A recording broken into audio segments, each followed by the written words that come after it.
Well, ladies and gentlemen, a very warm welcome to the launch of this IISS strategic dossier to those in the room and also to those who join us online. My name is Ben Schreer. I'm the Executive Director of the IISS Europe office in Berlin and also the Director of Defense, Technology and Future Conflict at the IISS. I'm joined by my co-editor of this dossier, James Hackett, Fenella McGurty, who is our Senior Fellow for Defense Economics, retired Brigadier Ben Barry, Senior Fellow for Land Warfare, and Tom Waldwin, Research Associate for Defense Procurement.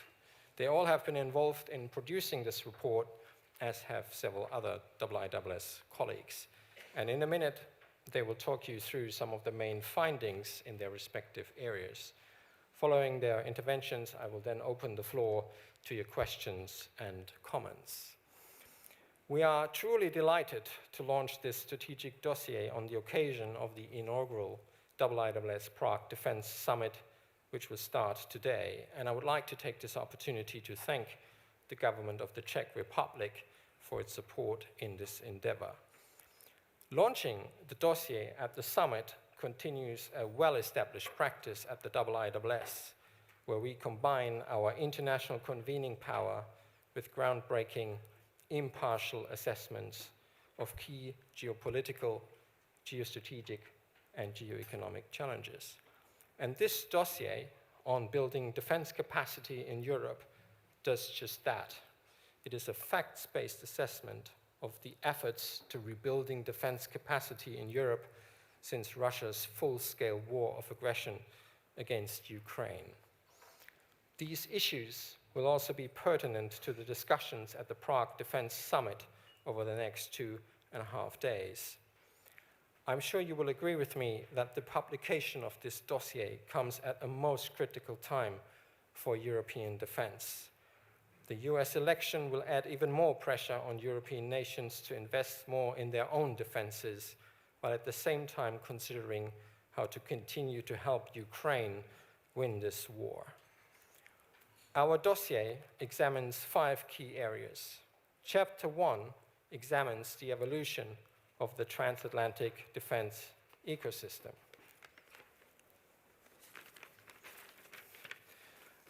In the aftermath of Russia's war against Ukraine, the considerable dependency of Europe on the United States and other non-EU defense equipment suppliers has taken again center stage in the European political debate.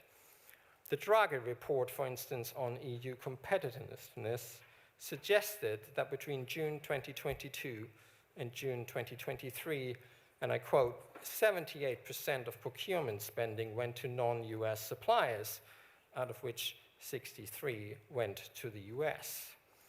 In contrast, however, our report finds that European procurement since 2022 has likely been significantly higher. Indeed, in our assessment, since 2022, at least 52% was spent on European systems and only 34% on US systems, and the numbers even lower for other non-US suppliers. 14% we estimate have been spent on systems from Brazil, Israel, and South Korea. Therefore, in our assessment, total sales after Russia's 2022 invasion of Ukraine have been directed more to European manufacturers. This, in our view, is a positive story for Europe's defense industrial base. And some European primes, such as, for instance, Germany's Rheinmetall, have significantly expanded their market share. Moreover, in this chapter, we come to the conclusion that there is a growing enmeshment within the transatlantic defense ecosystems, where US and European defense companies have increasingly teamed up to develop certain capabilities, and where European companies, including medium-sized ones, have increased their defense investment in the US market.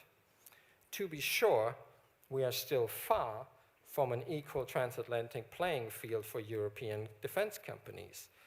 And for sure, we will have to wait what the fallout from the US election might mean for the prospect of a healthier two-way street in transatlantic defense industrial cooperation. But as European defense spending and investment grows, so might be the imperative for US defense companies to partner with European firms to secure a piece of a larger cake.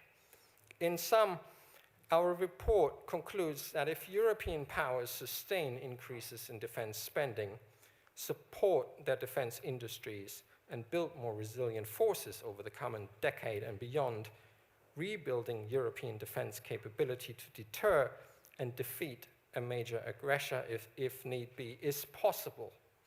Of course, the big question remains if European governments will muster the political will to do so. And with that last point, let me now hand over to Fenella to talk about the main defense economics findings of the dossier, and welcome again to this launch. Fenella, over to you. Thank you, Ben. I'll take us through the spending and the financing aspects, so primarily Chapter 2, but it's a theme throughout the dossier as well. A few key findings, facts and figures to sort of kick us off. If you look at the data and compare where NATO's European members' spending was back in 2014, and compare it to the progress that has been made over the last 10 years, looking at 2024 figures, it's clear you can see the progression. More and more countries are spending 2% of GDP on defense. Our figures have 14 European members, a few more very nearly there, and may even make it by the end of the year, given the rate of pace of budgetary revisions that we are seeing across the region. The average spend is now 1.8, 1.9% of GDP on defense across the region, compared to 1.3% a decade ago. These are our figures. NATO figures are much higher because of the wider definition of NATO that NATO uses, and perhaps the inclusion of more security spending figures, but we both show this trend that the uplifts are there. They've been prevalent over the last 10 years, and a lot of that funding has been allocated towards investment. So that's what's crucial. The main aspect to note is that as a proportion of defense budgets, Europeans spend about 33% of defense budgets now, compared to 15, 16% a decade ago.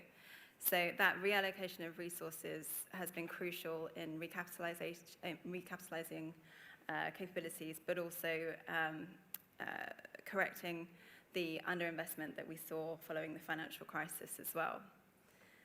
And ultimately, this uplift means that European NATO spending, member spending, is 50% higher now than it was a decade ago.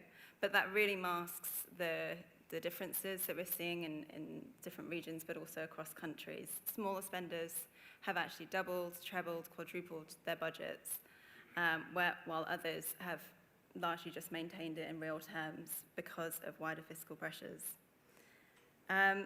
So yeah, that focus on modernization has benefited industry. We're seeing it reflected in the share prices of European defense primes. We're also seeing increased M&A activity and joint venture activity, more partnerships emerging as well. That's kind of the good news for defense, but I think the flip side is that market dynamics are still really challenging for industry. The underlying issues haven't eased, even though the demand has increased. In fact, demand is creating its own challenges because companies are now facing a more competitive environment. The use of non-core budgetary funds to supplement defense also bolsters acquisitions, but it does create issues for transparency and the security and long-term sustainability of defense spending. If we consider the wider fiscal pressures, the IMF have found that defense spending increases will, when you combine them with demographic pressures, costs associated with climate change mitigation, wider health costs as well, is going to create an increasing fiscal pressure on countries in Europe out to 2050, these statistics go. So developed or advanced European economies, it's 5.5% of GDP by 2050. These added fiscal costs are increasing over time. And for the sort of more emerging markets in Europe, it could be as much as 8.5% of GDP. So the need for fiscal reform is increasingly important. I think The IMF did highlight that some countries have already implemented these reforms. We're seeing pension and healthcare reform, higher taxation on pollution, things like that. Largely in the Nordics and Northern Europe have made quite good progress here. And that actually places them on stronger footing when you consider that a lot of these countries also have longer-term plans for defence. So it really instills a level of confidence that those increases will happen because the fiscal resilience is there behind it. So to conclude, I think it's clear that governments are seeking to address that underinvestment issue, but also that security of demand issue. We are seeing countries refocus efforts, trying to move towards longer-term plans for defence, but they are facing these challenges. And I think as questions regarding the sustainability of public financing increase and intensify, attention has increasingly shifted towards the role that the private sector can play in terms of financing defence and fostering innovation, R&D, and trying to create spin-offs over into the defence sector. The dossier does look into this issue and discusses the difficulties facing the increasing private investment in defence, ESG issues, for instance. But ultimately, if governments are now looking to normalise investment in defence to try and show that it has a role to play in economic security, domestic security, and therefore wider ESG goals. So with that, I shall stop and hand over to my colleague Tom to take us through the industry side. Thank you. Thanks, Fenella. So Chapter 3 of the dossier examines the European defence industrial landscape, as well as procurement trends and ambitions, and also the successes and challenges that countries and companies have faced trying to ramp up production. So here, European countries are seeking to reverse significant reductions in production capacity that were made over the last 3 decades during a period of low demand and low spending. And this, of course, is not just to support Ukraine's war effort, but to modernize, expand, establish, and now we're seeing re-establish specific capabilities in European armed forces. Generally speaking, with regards to the European defence industry, the problem is not one of quality. The problem is of short production runs at low rates with long lead times. However, there are some areas where we have identified what we might call a defence industrial capability gap. For example, with multiple rocket launcher artillery, there's currently only one active production line in NATO Europe for a system of that type, and that's in Turkey. Similarly, if you think of a blue water fixed-wing maritime patrol aircraft with an extensive combat radius, there is currently no aircraft in Europe in production right now that fits that bill. The first one is definitely changing. The second one might change.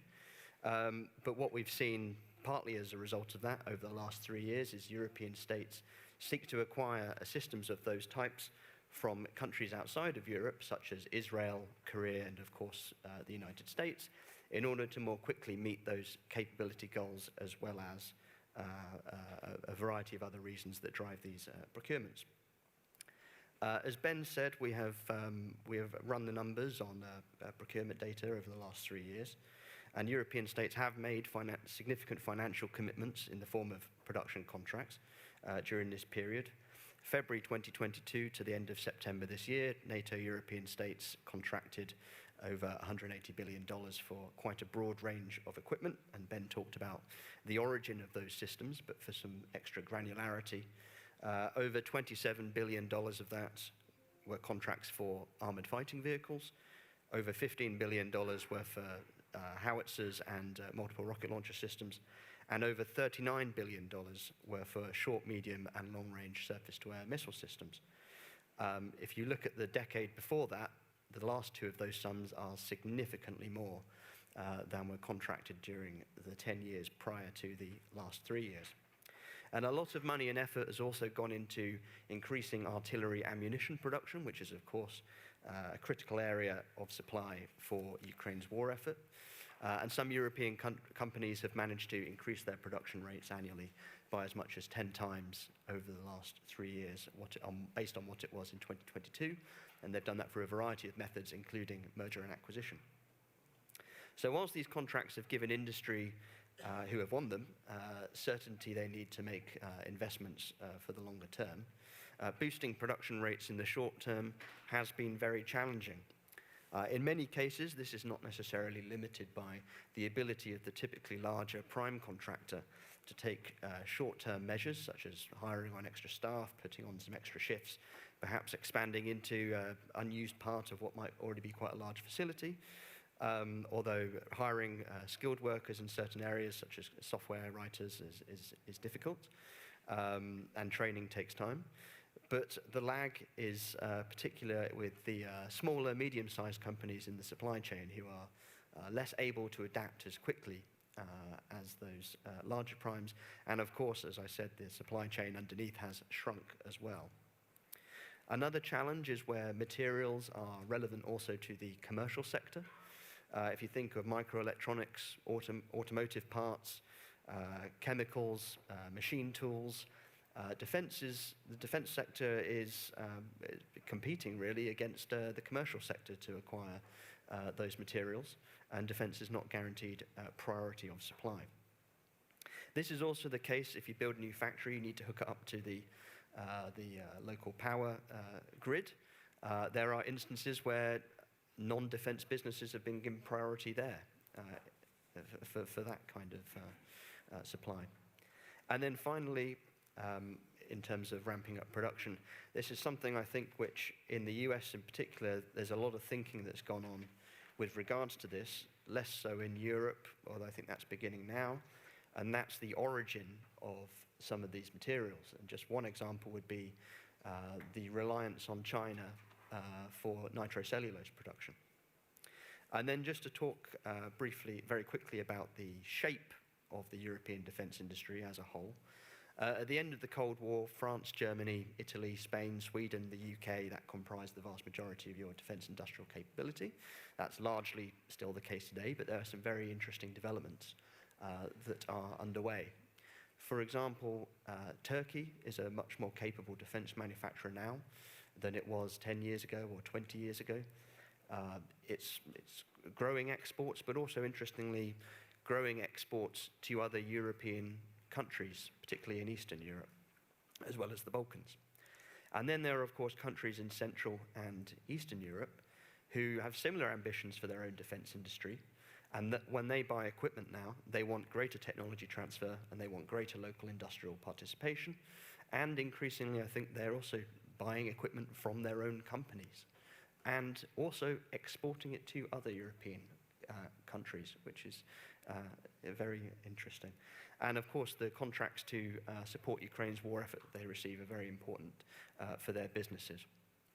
And so I think by the end of this decade, taken as a whole, the European defense industry will be a lot broader and deeper than it was at the start of this decade. And I'll pause there and hand over to Ben.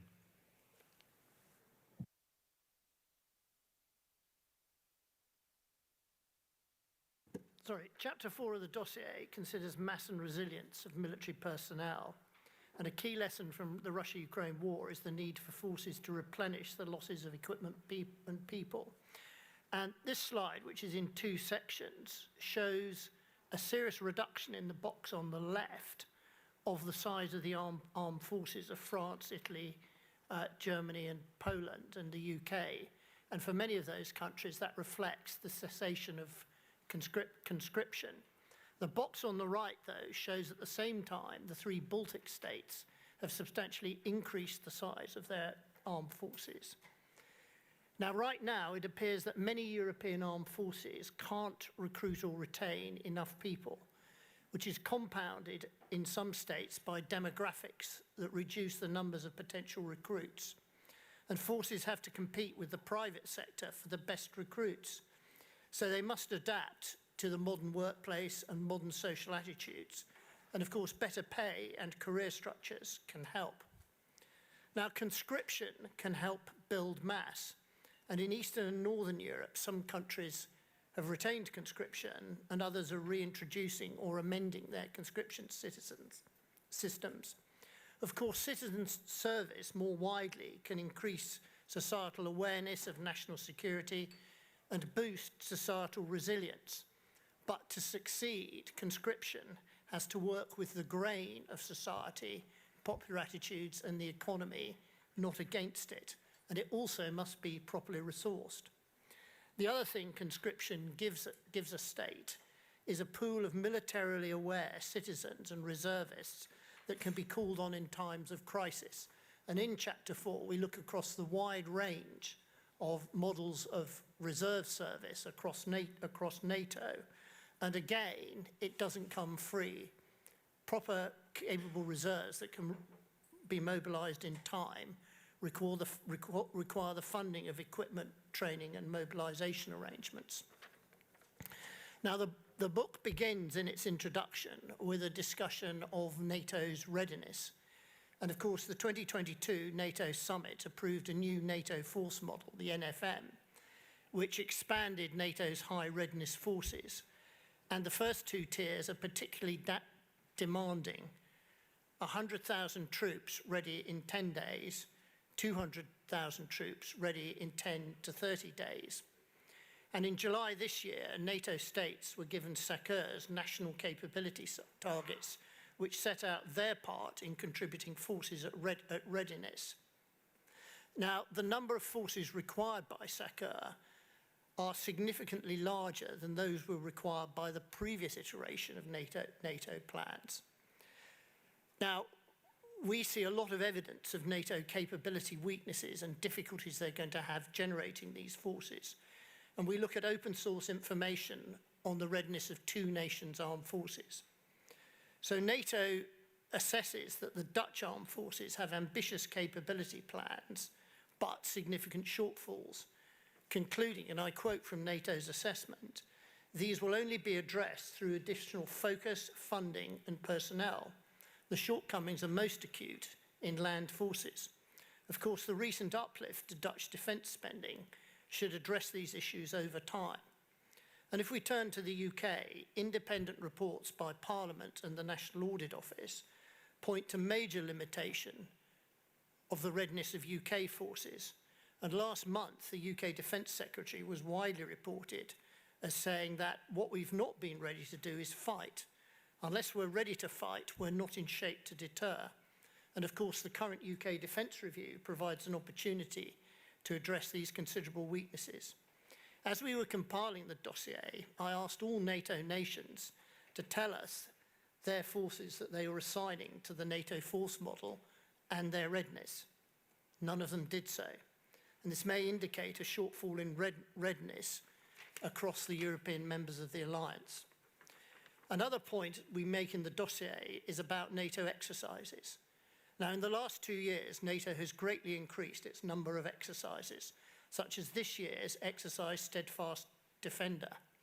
But the inconvenient truth is that Cold War exercises were routinely much larger and featured more challenging deployments, as shown by 2 British and US core exercises we describe in the report, which were each between 3 and 5 times larger than exercise Steadfast Defender. And they were much greater tests of strategic deployment and civil-military multinational cooperation. Indeed, I saw that for myself on the British core exercise. And it's unclear to us that recent NATO exercises sufficiently test the civil and military plans for reinforcement and national force generation, for example, the mobilization of reserves. Thank you, Ben. The last chapter in the dossier examines the issue of security of supply. Tom touched on a few of these issues, but awareness has grown in NATO states and beyond about existing dependencies for defense-relevant materials and subcomponents, including on China and to a lesser extent on Russia.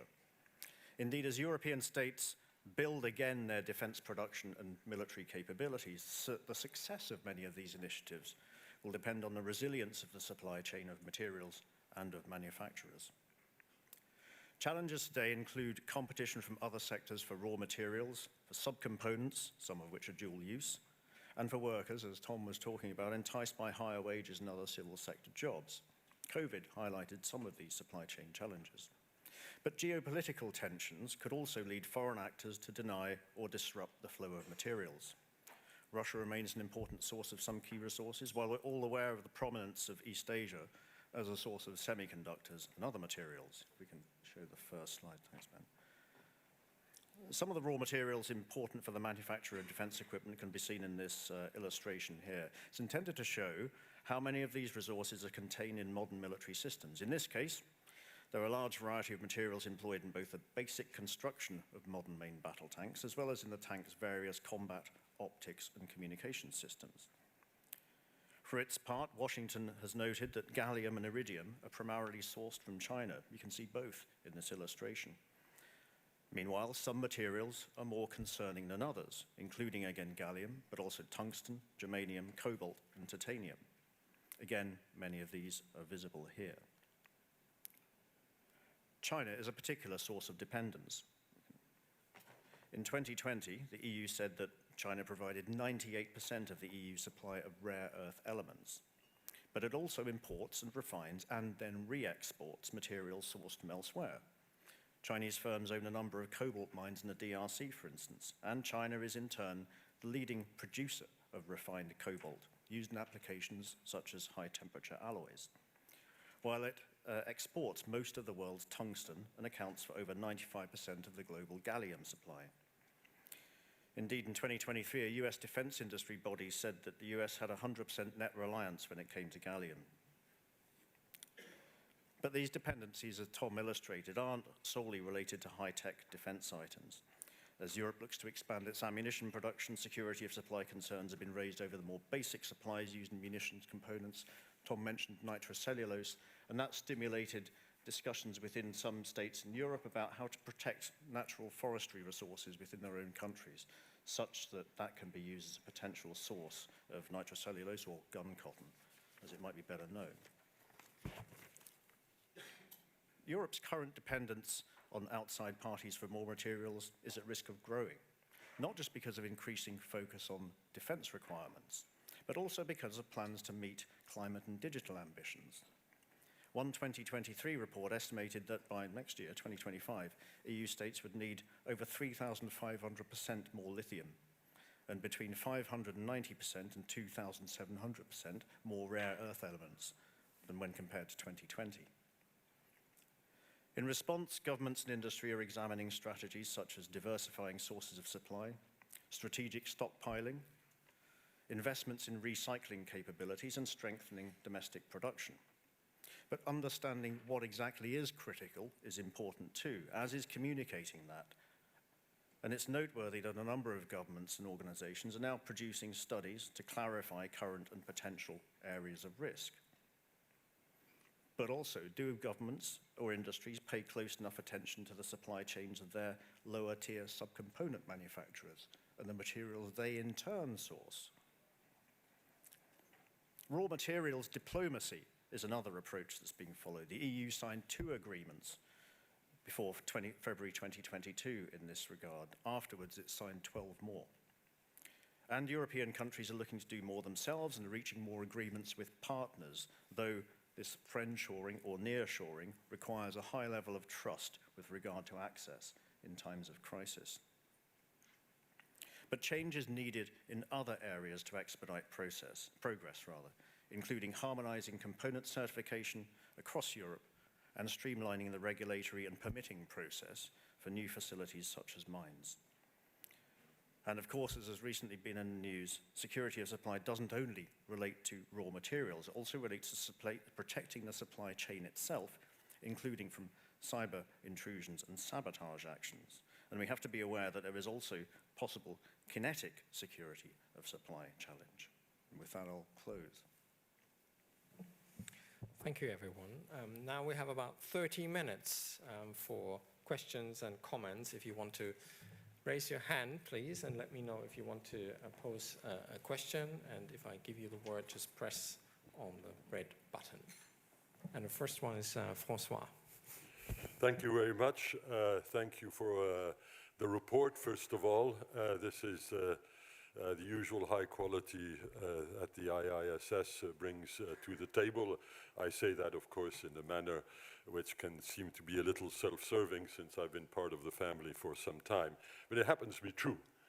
And, well, the exercise, such as we've heard it and such as you can read it, appears to be highly technical, and of course it is, but it is also at this particular juncture intensely political and strategic. A badly flawed report, methodologically corrupt, has shaped perceptions in Brussels and Paris on what the trend currently is. That trend is supposed to be increases in European defense spending are subsidies to the American defense industry. That's a rather toxic message if you are inviting your citizens to make an extra effort to increase defense spending. And those efforts are going to be very heavy indeed. But if the bottom line is 2/3 of the money goes to the folks in California or Michigan or wherever, it is likely in my country, which is France, but also in many other European countries, where the sense of urgency is maybe not exactly what it should be, it's going to be, oh, come on, you know, we know all about this. This is about helping the American defense industry. And what this report tells us is a very different story. That is, with an unflawed methodology, which incorporates in-border defense production, which is the major contribution in countries such as Britain, France, and Germany, which actually do not have a very heavy American contribution to their defense dispositions. 2/3 of the money does not go to the US. Defense spending in Europe serves Europe, even in the narrow defense industrial sense, and not simply in the broad strategic sense. So I'm not actually asking a question. I'm saying this is deadly serious. This report has to be highlighted, spotlighted, underlined by everybody in this room and outside of this room, so that we don't get the narrative wrong, because this is the worst possible time to get the narrative wrong just after the election of a new American president and at a moment when the fate of Ukraine and of Putin's future projects is in the balance. Thank you very much. Thank you. I couldn't have said it better, but it's better for a Frenchman to say it. Exactly. So thank you, double thank you, François. In the corner.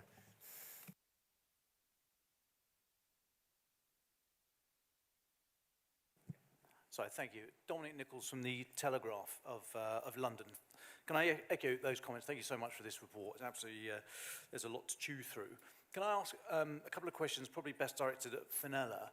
The two graphs you showed about defence investment and defence budget across NATO members, and you mentioned that some were unfairly or falsely bolstered in the short term by a cash injection. Does the figures for Germany on here, does that include the 100 billion included on the sort of Zeitenwende? I think we're in year one of the 100 billion. And if not, where would Germany be on these graphs once that, if that 100 billion is removed, or if it's not maintained after the 4 years?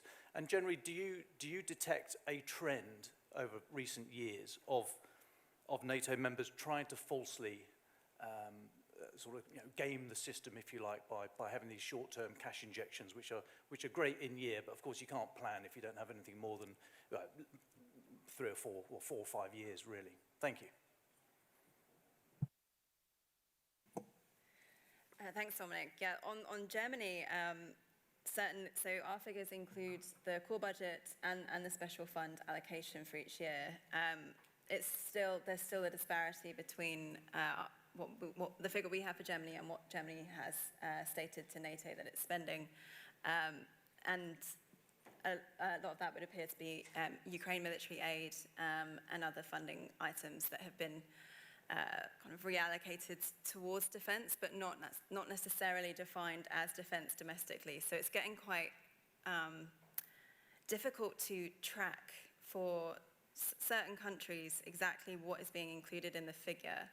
And NATO does have the wider definition, which is usually causes a disparity between official figures at home and what they state to NATO, but that disparity has actually widened over the last 2 years because of inclusion of other elements.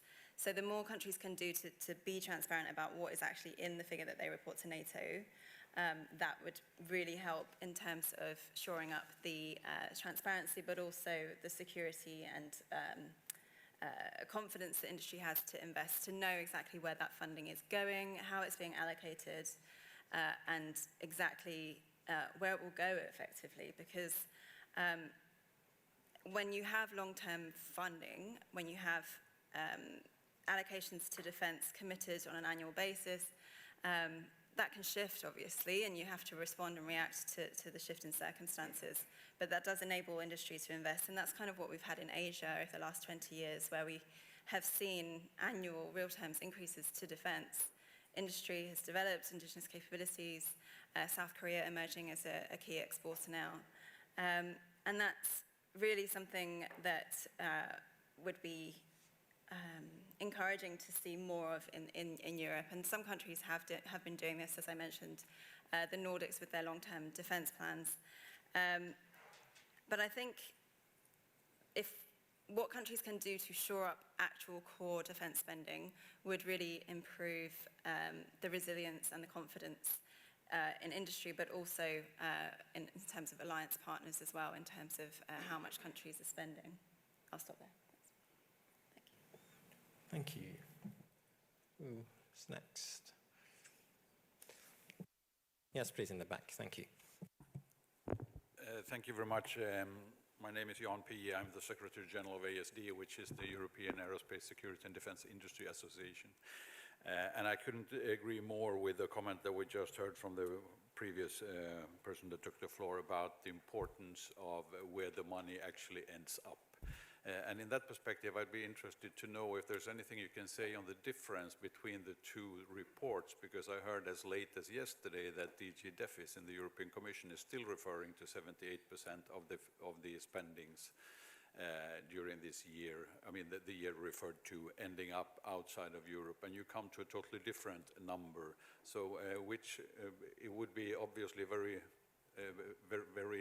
counterproductive if it was not able to show what is the underlying methodology, or why do these conclude in such different numbers, and which one is to believe, which one is right, which one is wrong, or do they show half the picture and the full picture, etc. So is there something you can say as a comparison to the two different reports? Well, I can tell you how we put our numbers together. So we track production contracts as they are announced over the period I mentioned, so February last year up until the end of September this year.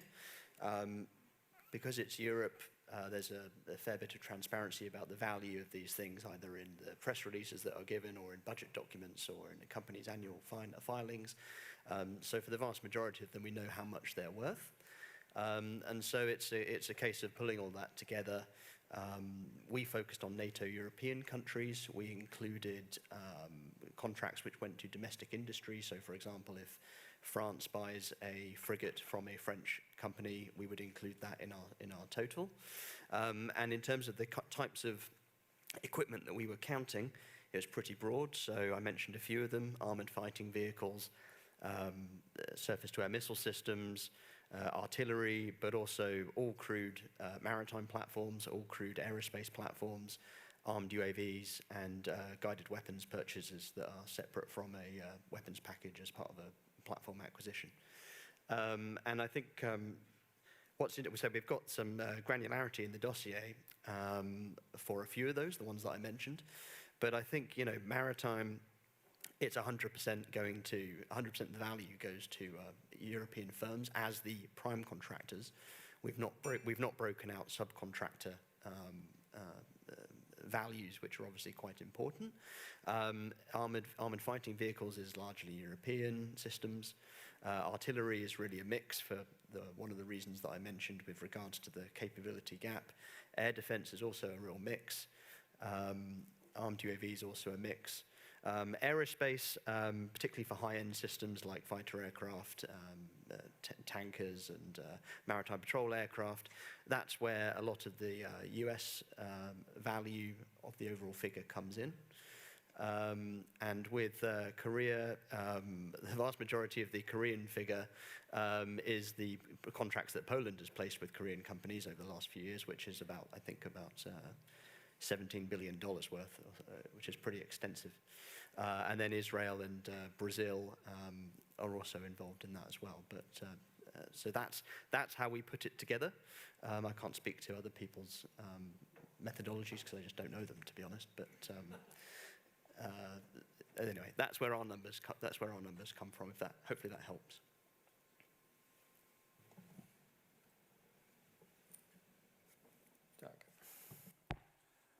Thanks, Ben, and thanks to the panel. It's really a question about access in terms of a nascent second Trump administration in the US. What might the view be in terms of access to third-party playing in terms of getting to EU defence funding? And conversely, how might a second Trump administration view European defence companies accessing the US market? Is it an up arrow? Is it a down arrow? Is it wait and see? Thank you.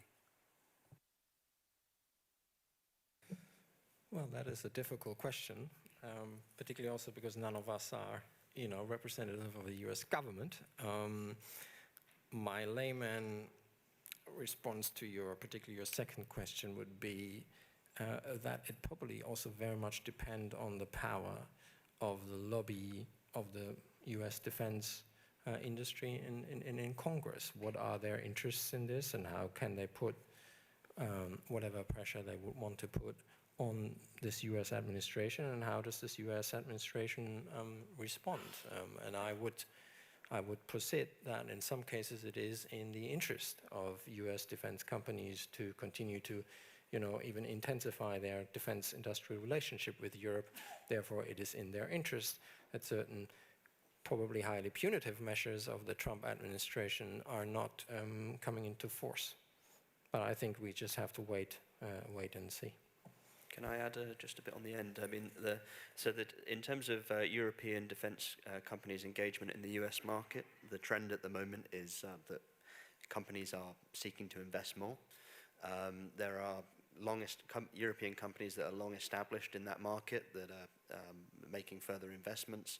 There are companies that are growing through either establishing new facilities or through M&A, their presence in the US. And that's not just the larger prime contractors as well. That's also some of the more significant subcontractors in Europe as well. So I would imagine that in their forecasting, they would see growth for them in that market, regardless of the outcome of the election. The politicking of it and the lobbying of it, I don't know. But the way that the security arrangements with foreign subsidiaries in the US are pretty strict in terms of the way that those companies work. So practically, there may not be an issue. Yes, please. Dominic Morley from BAE Systems. Thank you very much for the report. It was fascinating. I haven't really had time to fully digest it yet. But certainly the review just been given is really interesting. In answering the question that you didn't ask, which is how much capacity does Europe need, were you able to draw any conclusions from the other side of the equation and the rate of investment and capacity building in Russian, North Korean, Iranian defense industrial bases that have access to similar resources? And therefore, competitively, how do you see the rate of improvement in European defense capacity measuring up against its likely opponent?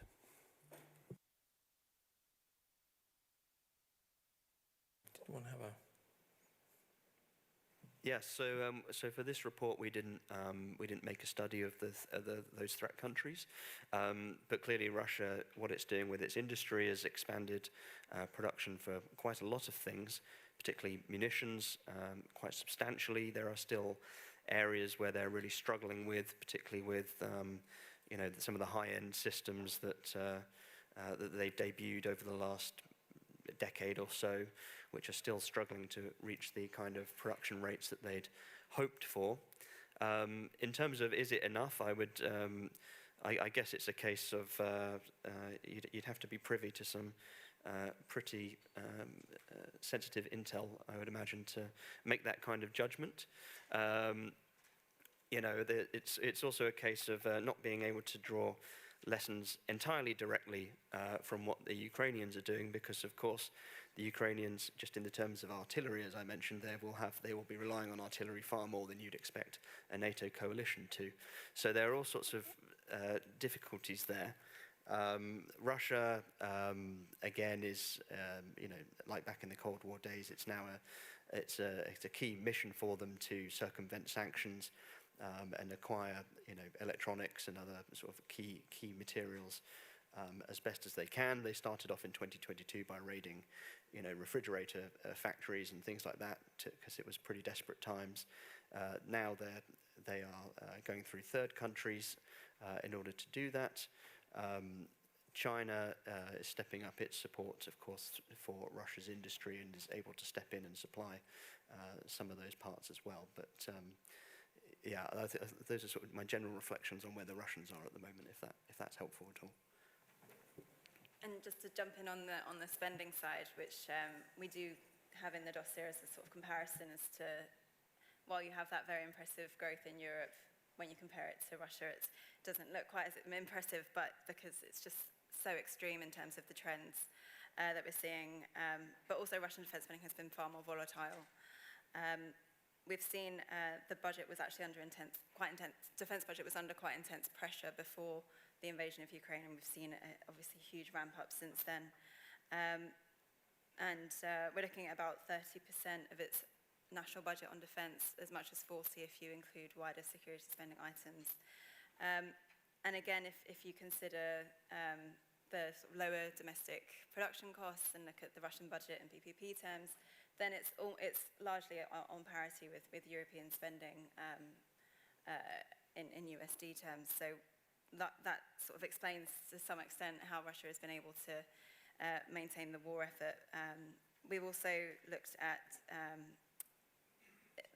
how future sustainability of the war effort will go in terms of what Russia's done, how their economic growth is faring, but also in terms of their industry reforms, any sort of monitoring and measures that they've made on the industrial side.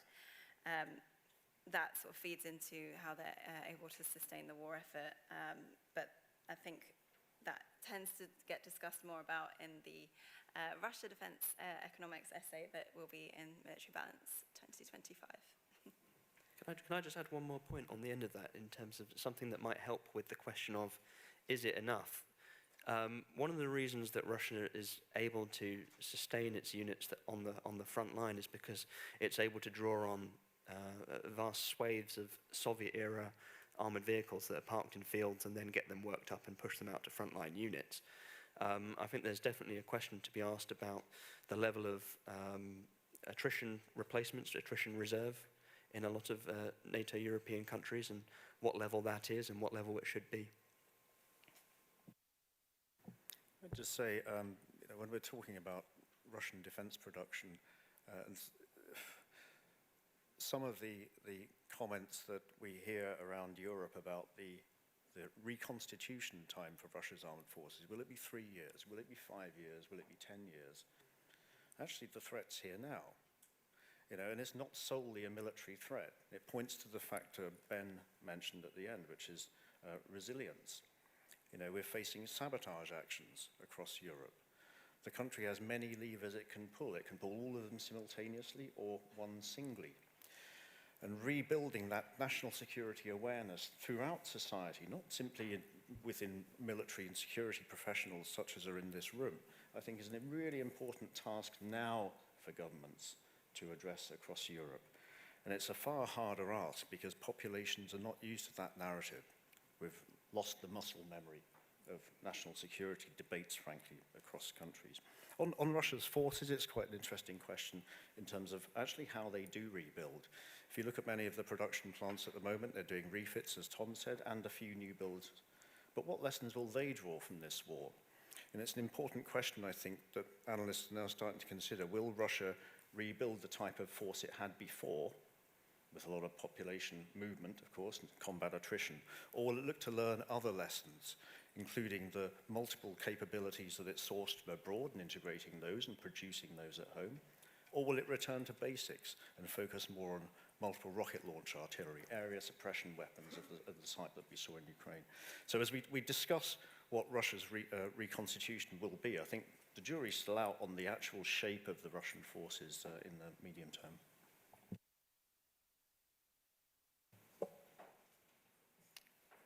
Bill. Thank you, Ben. Bill Emmett, Chairman of the Trustees at IISS.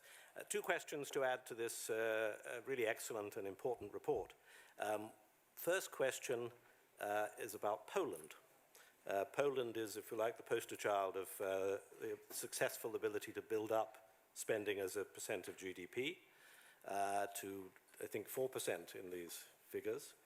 Are there lessons that we can be learned from Poland in the financing, equipping, and staffing of this major military expansion that could be shared with other countries? Second question about Ukraine. In a hypothetical post-war situation, a situation in which Ukraine retains sovereignty and is not not a tributary state of Russia, what role can Ukraine's defense industry play in supplying and like educating in different areas the rest of the European defense industry? Is there leverage for Ukraine in that capacity? How does it stand?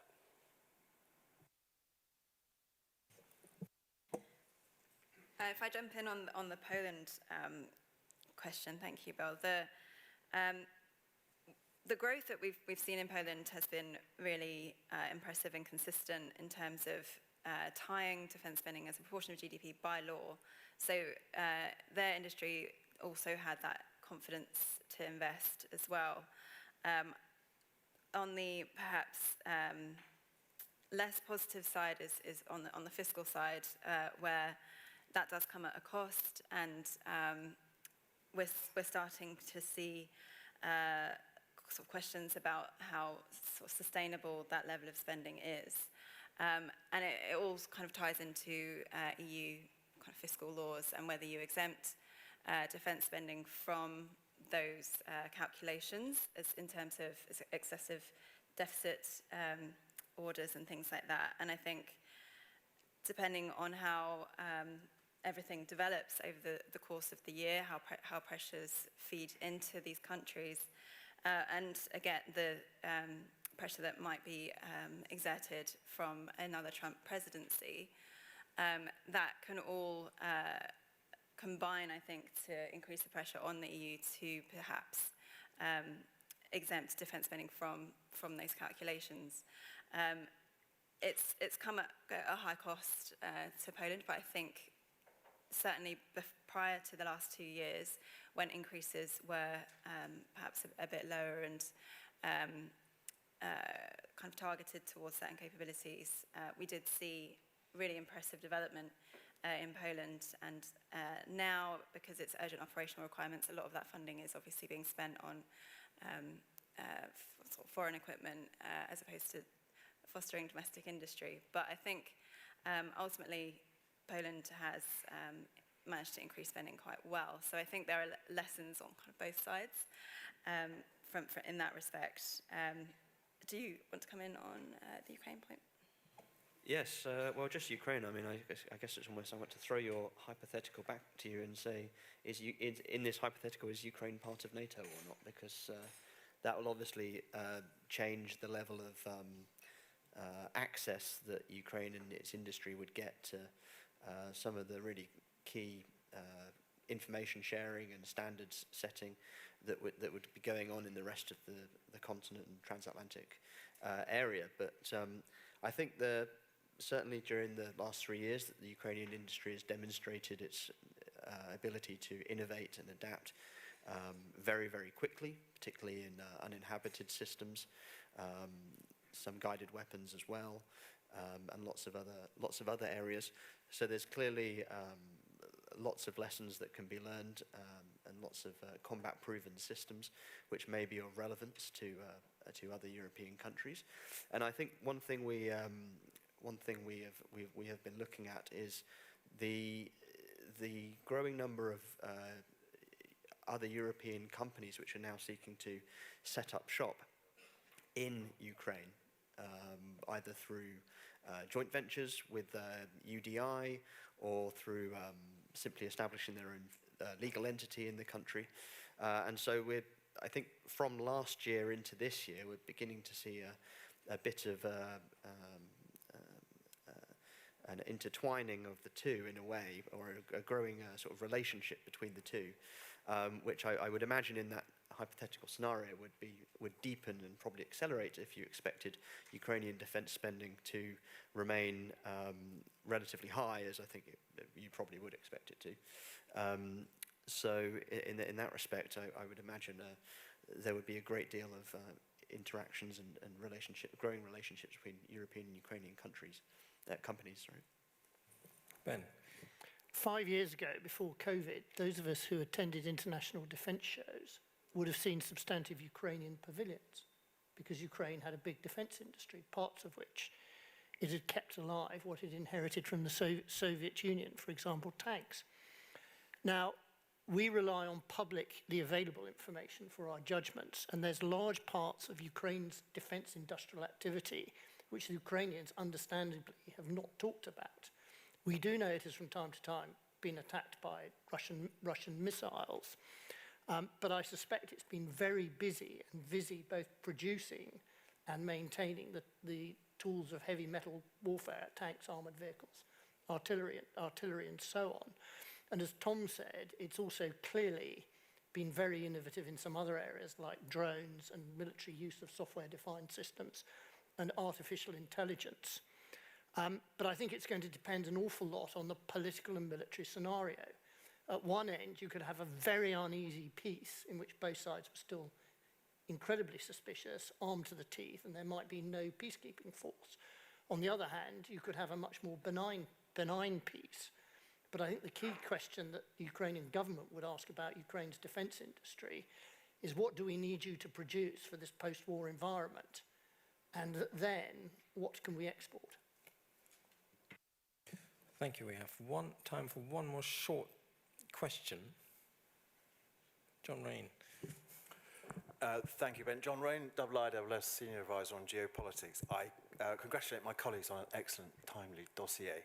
My question, I will keep it brief, is not about the future of defence spending, but the future of the measurability of defence spending. In 5 years' time, when I hope you're presenting an update on all of this, what confidence will you have that the statistics you're presenting represent the true value and the true spend of a country in its defence, and what weight do you think they should bear?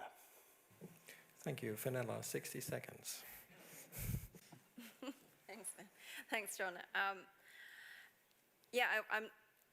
I'm not going to sugarcoat it. It has become even increasingly difficult now to measure defence spending and to find different areas where that funding comes from.